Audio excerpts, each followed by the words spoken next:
আকাশবাণী কলকাতা গ্রামীণ সংবাদ পড়ছি চঞ্চল ভট্টাচার্য। উত্তরবঙ্গের নাগরাকাটায় ত্রাণ বন্টনের সময় আক্রান্ত মালদা উত্তরের সাংসদ খগেন মুর্মু এবং শিলিগুড়ির বিধায়ক শঙ্কর ঘোষের সঙ্গে রাজ্যপাল সিভি আনন্দ বোস, সংসদ বিষয়ক মন্ত্রী কিরেন রিজিজু এবং জলপাইগুড়ির সাংসদ ডাক্তার জয়ন্ত কুমার রায় আজ সাক্ষাৎ করেন। রাজ্যপাল সিভি আনন্দ বোস ক্ষোভ প্রকাশ করে বলেন, সাংসদ বিধায়কদের উপর আক্রমণ অত্যন্ত নিন্দাজনক। গণতান্ত্রিক ব্যবস্থায় এই ধরনের ঘটনা কাম্য নয়। অন্যদিকে কেন্দ্রীয় মন্ত্রী কিরেন রিজিজু জানান, বিধ্বস্ত এলাকা পরিদর্শন করে ক্ষয়ক্ষতি খতিয়ে দেখে বিস্তারিত প্রতিবেদন প্রধানমন্ত্রীর কাছে তিনি জমা দেবেন। সাংসদ বিধায়কের ওপর আক্রমণ হয়েছে কেন, সেই বিষয় নিয়ে প্রশ্ন তোলেন তিনি। সাংসদ বিধায়ক সহ রাজ্যের প্রতিটি মানুষের নিরাপত্তা নিশ্চিত করারও দাবি জানিয়েছেন তিনি। ভোটার তালিকা সংক্রান্ত কাজকর্ম খতিয়ে দেখতে নির্বাচন কমিশনের একটি দল আজ রাতে এ রাজ্যে আসছে। উপনির্বাচন কমিশনার জ্ঞানেশ ভারতীর নেতৃত্বে দলটি আগামীকাল ভিডিও কনফারেন্সের মাধ্যমে জেলা নির্বাচনী আধিকারিক, ইআরও এবং নির্বাচনের সঙ্গে যুক্ত অন্য আধিকারিকদের সঙ্গে বৈঠক করবে। জ্ঞানেশ ভারতীর সঙ্গে থাকছেন কমিশনের আরও 4 সদস্যের প্রতিনিধি দল।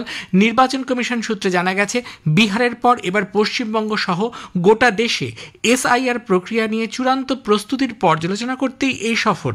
তারা আগামীকাল যে বৈঠক করবেন সেখানে উপস্থিত থাকবেন মুখ্য নির্বাচনী আধিকারিক মনোজ কুমার আগরওয়াল সহ নির্বাচন দপ্তরের অন্যান্য আধিকারিকেরা। বৈঠক শেষে ডেপুটি নির্বাচন কমিশনার সরজমিনে পরিদর্শনে যাবেন রাজারহাট গোপালপুর বিধানসভা কেন্দ্রে।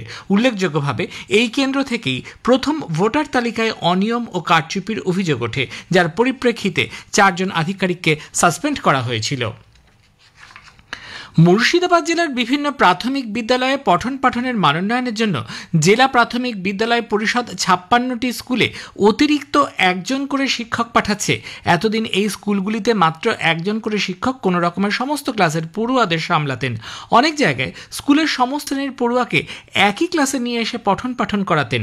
এবার সেই সমস্যার সমাধানে উদ্যোগে পরিষদ 56 জন শিক্ষকের একটি তালিকা প্রকাশ করেছে।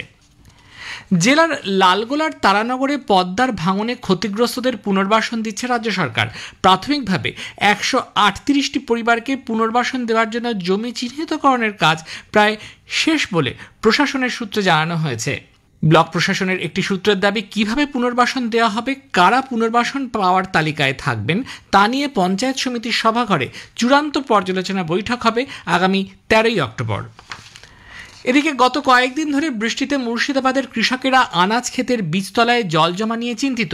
রবিবার জেলার অধিকাংশ জায়গায় ভারী বৃষ্টিপাত হয়। আগামীকাল সকাল পর্যন্ত এই বৃষ্টিপাতের সম্ভাবনা রয়েছে। জেলার হরিহরপাড়া, জলঙ্গি, সুতি 2 নম্বর ব্লকে বৃষ্টির পরিমাণ ছিল সব থেকে বেশি। গ্রামীণ সংবাদ শেষ হলো। এরপর খবর শুনবেন 12:50 মিনিটে।